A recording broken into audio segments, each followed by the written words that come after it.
Welcome back to the Tip of the Ice-Burgh podcast, brought to you as always by the Hockey Podcast Network. We would like to welcome onto the show a very special guest, Michelle Crechiolo of Pens Inside Scoop. How's it going today, Michelle? It's going awesome. How are you guys? We're doing good. Doing good. I'm starting up like my fourth job this week, so I'm going to be tired for the next couple of weeks, but that made me exhausted just hearing it. So. Yeah, but I'm leaving Good one luck. of them soon. So I'm leaving one of them soon, so it'll be 3. But everything's going great over here, and we've been fans of the Pens Inside Scoop Twitter account for a long time now. But I guess we could just jump right into everything, and we know that you've been covering the team for a long time now, but with the coronavirus pandemic happening, how has your specifically everyday working style changed with it? And do you think things will go back to normal in your sense, or are some of these changes permanent? That's a great question, actually. I think about that a lot. But, just with the news today, that the players and coaches were able to get vaccinated, I think is a huge step in the right direction. And yeah, hopefully that starts getting us towards some semblance of normalcy. But, I think it helps. It was a long summer, and especially too, because it was basically 2 off seasons, first with the initial pause, then playing just 4 games, and then going into another off season. So it was a long year. And I definitely miss being away, not just from, the players and the coaches and the management, but just your coworkers. I mean, honestly, that's probably one of my favorite parts, if not my favorite part of working for the Penguins, is that we're like a family there, honestly. I mean, I moved here from Michigan I had just turned 22 years old. I was coming to a new city, a new job. I mean, just out of college, had no idea what I was doing with anything. And immediately just, everyone around me at the Penguins, and we truly, they're not coworkers to me. They're like family to me. And some of my best friends. So it's definitely hard not, being around them at the office, on the road, things like that. But, so that part was tough. This whole virtual aspect has definitely been an adjustment, I will say. It's actually impressive that even now, over a year into it, we still have so many issues at times where it comes, I honestly, you guys, when we're doing a media availability and I have a question for a player or a coach or, Ron Hextall or Brian Burke, I'm sitting there stressed, just because you don't necessarily know when you're going to be called on. So I don't want to be in the middle of, tweeting something on the Pens Inside Scoop account that you mentioned, and then, getting called on and having to scramble and, put that aside, unmute myself, remember the question, ask it in a clear, concise way. So little things like that, I think, have, there's still those hiccups here and there. And we actually talked to John Marino on a podcast, and he's like, yeah, it's pretty funny how some people still can't find the mute button. So things like that are funny, but I think we do have, a comfort with that. And, and at least now I'm actually getting to go in for home practices and home games. So, that breaks up my schedule, and it's been awesome just even getting to go watch hockey in person, and just being in there for practices and being in there for games. And that's been huge. So I will say, I think I'm pretty productive at home. I have my big screen over here. I get a lot done because there's not a lot of distractions. So that's nice. It has been nice to be able to go into the arena and see my coworkers, see the fans, which has been amazing, and a huge, huge difference. So yeah, it's been an interesting time, but I think we're getting closer to normal, and hopefully we can take that full step into getting a full building and hopefully traveling and doing all those things again here at some point in the future. You guys both mentioned the Twitter page at Pens Inside Scoop, which is something that we both on this podcast reference all of the time. Probably our quota is probably 3 or 4 times per episode. And I think that. One of the best things about it is the rapport that you have with these players. And I think that's what makes the page that much more successful. So how important do you feel that relationship is to be able to cover the team in the way that you like to? Yeah, well, first of all, thanks for your kind words about mentioning the Scoop and following it for so long. It's, we really appreciate it. And honestly, it's seeing tweets from you guys and the fans. I absolutely love it. And I love interacting with some of them. And there's a few that have been, following along for a long time. And I feel like they're my friends at this point. So that part's cool. But yeah, I think that's part of what the Pens Inside Scoop Twitter account provides to the fans is, at Penguins, the team there does an absolutely incredible job with that. They have so much that they're juggling at any point, whether it's, team related news or sponsorship news, things like that. So I think with the Scoop, we're just trying to add, some personality, whether it's we can show that, through as like a liaison to the players or just in general with like things we see. So I do think that relationship is really important and something that, I've worked on building over the last 10 years with the guys. And, someone like Jake Gensel, he was someone I posted. I don't know if you guys saw yesterday. I was asking him about his consistency and he just immediately started shaking his head and rolling his eyes in the middle of the question. And, I definitely was like, oh man, I didn't realize that I was probably jinxing you. So, being able to show that lighter side of things, I think is important, especially during the grind of a, 56 game season. I'm actually talking to his dad for a story the other day, and he was like, it's 56 games, but to the guys, it really does feel like 82 with just how condensed the schedule is. So, anytime I can try to show any of that sort of personality, I do. And it is kind of funny because the guys, they do see, the tweets and, every now and then, like Jake actually, when he dressed as Jake from State Farm for Halloween, he actually referenced like the Scoop Twitter is, that's the hashtag I use whenever he scores. So he's like, I always see it on there. So I figured I might as well go with it and things like that. So it is kind of funny knowing that they follow it as well and can kind of just like bring all that to light. All right, so I'm going to bring this question up then because there was was last season that the whole page was basically dedicated to Jake Gensel. What was the story behind that? And like, how did that come about? Oh my goodness. I actually did forget about that. But yeah, so when he was recovering from his shoulder surgery, I mean, you guys know when you hear the players talk about it a lot that when they're rehabbing that they're, separated from the rest of the team because they come in early to do that, like, whether it's skating on their own with Ty Hennis or, working with the medical and training staff. So they're basically, at that point done for the rest of the day. They don't have a whole lot going on.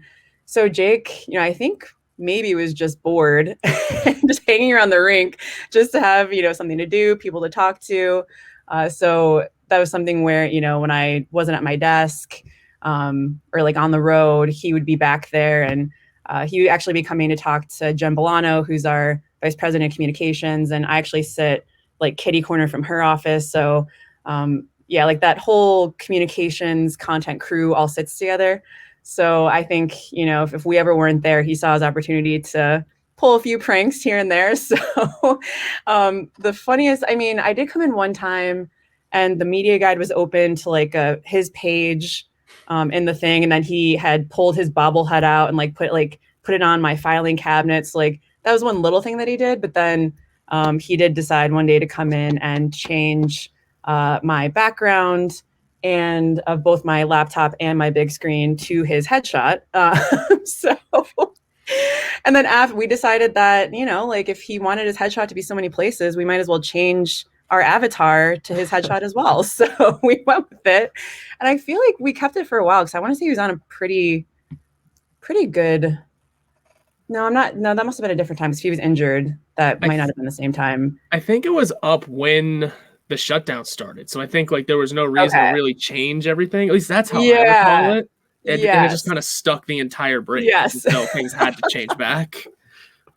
I was like on my big screen when I got back and set it up here, I had Jake's face. I was kind of like, oh, hey, buddy.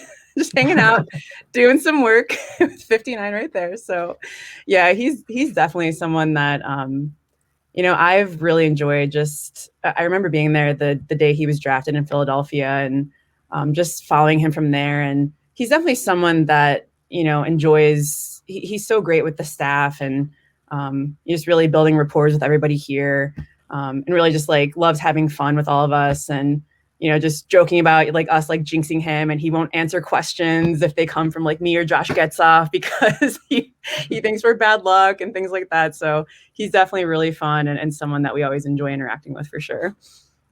Yeah. What is your sorry, go ahead, Horwat. I was saying, so you can go ahead with yours now. Oh, okay. I just wanted to know, you've traveled on the road with this team for a long time, and what is your favorite part of going on the road with them? I mean, do you have a favorite story that you think of on the road with the guys, or one that you could share, preferably, that you feel comfortable sharing? That's a good question. Well, I think first of all, the traveling is such an incredible perk of the job, and definitely a huge privilege, and one that I definitely miss a lot. And not that I ever took it for granted before, but even more so now, I'm like, I miss it and I can't wait to get back. And because you're around the team that much more, right? You get to just keep building those rapports and building those relationships with the guys. So I think it's helpful for that. But I will say, I think just the whole aspect of flying on the team charter is amazing. Just getting to drive right to the plane, parking your car, and then just going boarding the plane right from there is awesome. And anytime I fly commercial now, I'm like, oh, it's such a process. And I think just staying in these amazing hotels, the Penguins really do, treat everyone from top to bottom that does go on the road with the team at whatever point, the same way. So I'm getting the same treatment that the players are getting, and it's amazing how first class it is from that regard. So I would say my favorite story from the road, I think it's just kind of like almost little things. Like you have a routine definitely when you get there. It's like get to your room. I always unpack, and then just like usually walk around until it's time for dinner with your coworkers or whatever. But it's always funny when you see, I think, like I remember one time we were in Columbus, and we were walking into the hotel, and I looked over, and Chris Letang and Marc-Andre Fleury were just like riding bikes down the street, and they're just like, "Hey guys," and just like went on their way. It was kind of funny. I was like, "Oh, all right. Well, I guess they're just having a little day for themselves." So, I think just kind of anytime you run into the guys, it's a little weird because like that they're all also there, but you obviously keep your separation. So and there was another time I actually left my phone at a restaurant, and we saw that like Ian Cole and a bunch of other guys were also at that same restaurant, and so we had to text Ian and have him grab the phone and bring it back to the hotel. And they decided to take a few fun selfies of themselves as a little gift when I did get it back. So that's definitely another funny one that comes to mind. I miss Kohler. He was one of my favorites. Great guy to have around. Definitely comes off, I'm sure to you guys, he comes off as hilarious, and that's the exact same way he is behind the scenes too. That makes total sense for a guy like him. He always seemed like that fun guy. But I mean, with the trade deadline like fresh in everyone's mind, does the deadline day, and like the weeks leading up to it, does it add like a certain stress level? Does it add to the stress of a player? Like, do some guys fear that they're like about to get kicked out? Because a lot of times it's in the headlines all day, all week. But does that add to a player's stress level? Like, can you tell it from your perspective? Yeah, I would think my biggest story in that regard is the year, I believe it would have been the 16-17 season, and correct me if I'm mistaken, but I think there was a lot of talk of Marc-Andre Fleury going at that deadline, because obviously Matt Murray was there and had just backshot them to the cup. So I remember that was just, and we were in Chicago, and I was on the road with the team, and I believe Eric Fehr got traded. So we were like, I'm pretty sure we were about to go to the rink. And so he was like, we saw him saying his goodbyes to everyone. And I think that's really tough when it's a game day for sure. Like I can't imagine. I think on one hand, maybe it helps, get your mind off it if you're focusing for a game. When something does actually happen, then you have to go through that whole, process or whatever. But so I think Eric Fehr got traded that day. But Flower did end up staying, and he started that night and had a phenomenal game. And he's always the last one off the team plane when we land. Like he's always the last one there and the last one off, because he is always late. So I just remember it. And so we sit in the very back, and we obviously let the players get off first, and then we disembark. But I just remember like he was getting all his belongings together, and I just went up and I was like, Flower, I'm so happy you're still here, and gave him the biggest hug. And he just like, yeah, it's and he was just saying how stressful of a time it is for them. So they definitely they don't let on that much, but I do think it is a stressful time. And I do think everyone around them tries to be cognizant of that. People in the organization just kind of like, being understanding that it is a stressful time. And I think even as staff, I felt like I was almost on call the last few days because there have been times where I remember the Phil Kessel trade last year. I think that was it the day before the draft, or it was definitely close. It was within the same week, definitely. Yeah, but it was one of those things that I was at a restaurant and had to quickly scramble and get back home and tune in for all those availabilities. So you always keep your computer on you, definitely for the days leading into it, and then once it passes, you're like, okay, sigh of relief. We don't have to worry about that kind of aspect anymore, which is nice. And speaking of stressful times for an organization too, the Penguins have seen quite a few coaching and general manager changes since you've joined the team. What is it like in the room when something like that happens? Is it like a sudden culture change, or is it definitely a process of learning each other out, learning who each other are as people? That is a good question. I would say, just from my experience of like dealing with Mike Sullivan coming in, it was almost like all eyes were on him and what he was going to do. He definitely had everyone's attention, I would say, just from like the media were just like, all right, just listening to him talk. He actually called Sam Kassan and I and a few other media outlets on his way from Wilkes-Barre to Pittsburgh. So I think we talked to him for probably a good 20, 30 minutes at least. I remember us having like a terrific impression of him, and then he came in and did his in-person press conference and just outlined, all of his ideas and his thoughts. And I just remember, just being so impressed. And I think, the players had the same impression as well, especially that first practice. It was high pace, high tempo. And the guys were like, all right, like we need to make sure we have our legs going from here on out. So, I think it's just something where, there's a lot of change happening. You're just trying to like keep it all together. Just be like, all right, here's what this guy wants from us, and here's what we need to do, and let's just focus on that. And just try, because clearly things aren't going well if there's a coaching change usually. So hopefully he has some ideas on what we can do to get us back on track and go from there. So I think you're just like kind of taking it all in and just like listening and just seeing how all these ideas and thoughts come together. And obviously with Sully, it worked out very, very well. I don't think we would have won those 2 cups without him. So he definitely got the guys' attention right away because he is just that alpha male kind of personality. So I think it's probably it's a lot more pressure on the players. We get to, listen to him tell us these ideas and then just kind of watch. We're not the ones who actually have to go out and try to learn all these new systems and concepts and all of that and try to leave a good impression. But I think it helps, Sidney Crosby obviously provides that incredible leadership and can almost be that liaison, I think, between the players and the coaches. So he does an amazing job, I think, with that for sure. So you've mentioned some stories about Gensey and Fleury and Cole, but my question to you is, in all of your time with this team, who is the player that has been the most fun to just interview and just converse with on a day-to-day basis?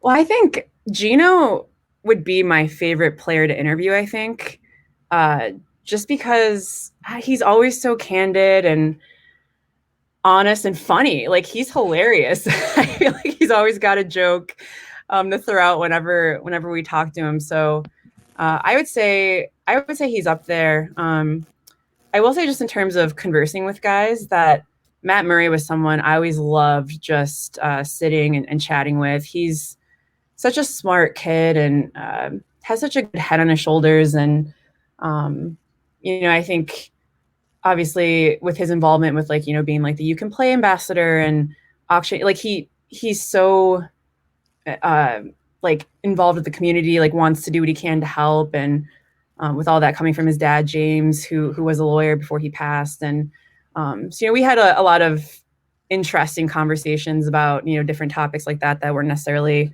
hockey related. I think Zach Aston Reese is someone else too that, I love chatting with about just really anything and everything. And when it comes to actual hockey talk, Chris Letang is probably my go-to for that. If I actually do have a question about, whether it's like a certain, like, I don't know, about a style, like something about their style of play or whatever it may be, he's so cerebral and good about, and he enjoys it, I think, too, just like getting into the nitty gritty X's and O's types of things when it comes to like, ideas or concepts or systems, things like that. So, and I actually really like Chris is someone, I think, just having grown up with this whole core. I mean, so I was 22 when I started. Sid was 23. Tanger was 23 and Gino was 24. So, we've definitely gone from like kids to adults together. And so definitely have a good relationship with those guys. And so yeah, Tanger's someone that like, I feel like we can joke around and have a good time with some things. And he likes to give me a hard time sometimes, but definitely always can get some pretty good stuff from him. So I would say those are the guys I enjoy talking to the most. Yeah, and beyond the guys we see every day, I mean, the Penguins have had a ton of success from the guys in the taxi squad or the AHL from this year especially. Mm-hmm. But who do you think has had the most impact towards the team's success, especially this year? Just in general, or like someone from like the taxi squad that maybe you didn't wouldn't have expected, like Frederick Gaudreau always comes to mind for us. Or even P.O. Joseph before he got the back down. Like all these guys, and even if they're great guys off the ice too. I mean, if there's more to it, just who's had the most impact on this team so far to you? Yeah, I would actually. I mean, both of those guys for sure would be the two that I would single out. I think.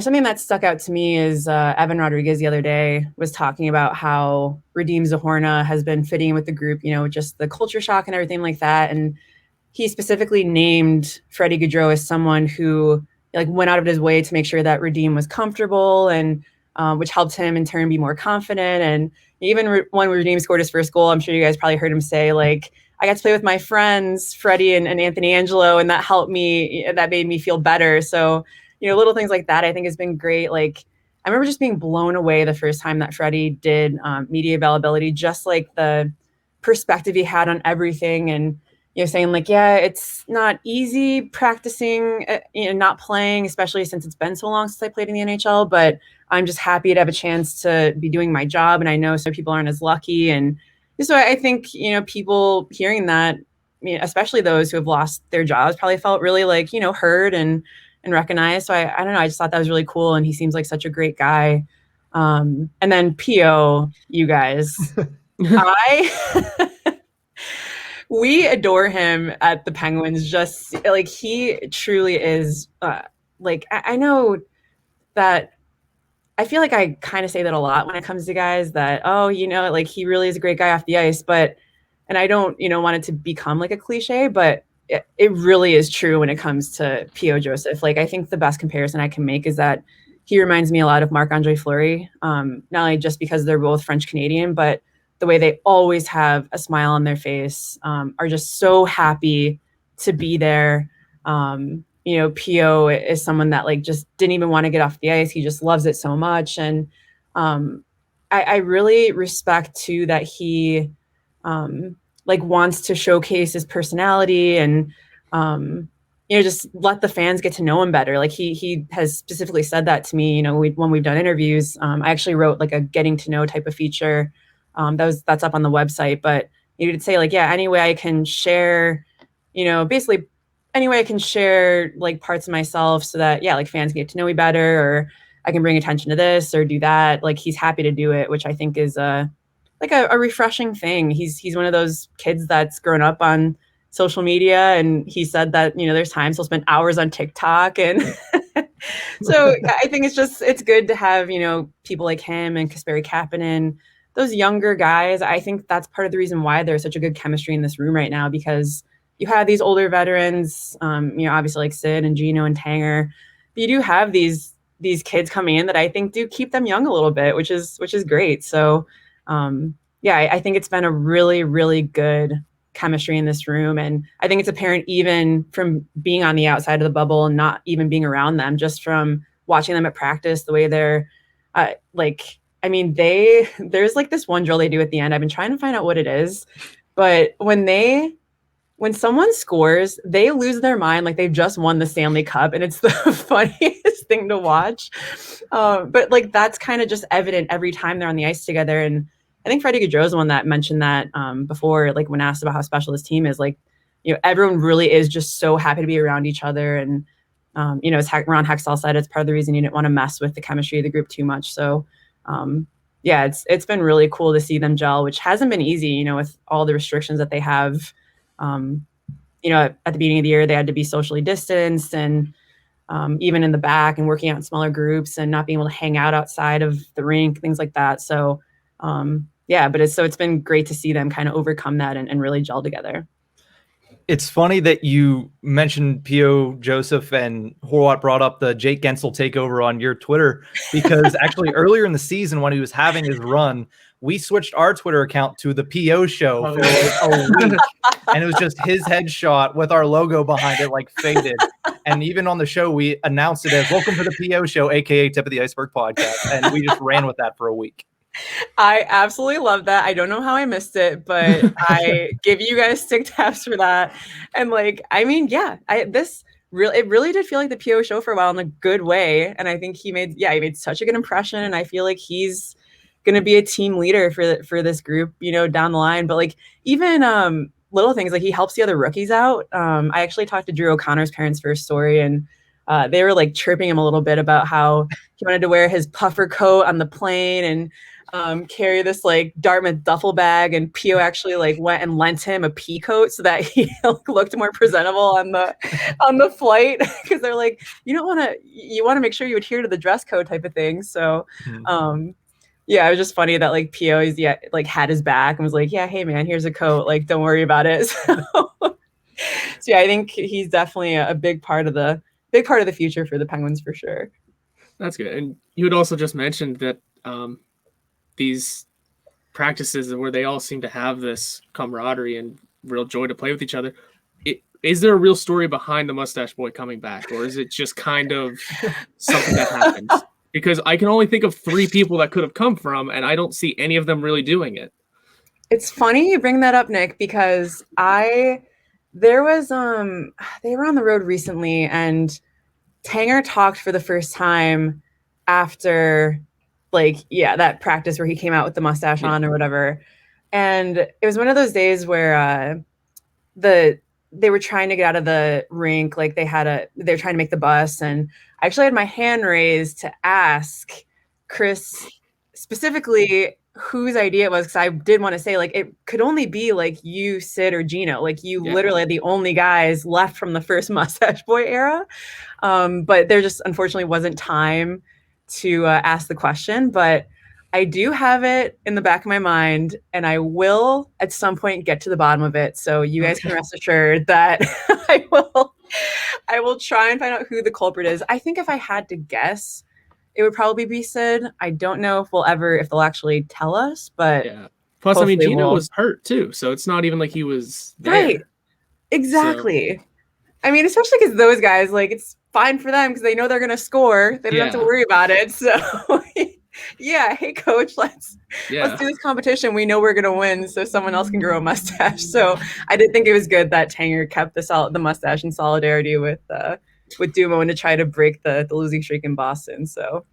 And it's funny because Rust lost first, and Rust is usually really good in the shootout and in penalty shots. So I saw that and I was like, I don't understand how this could have happened.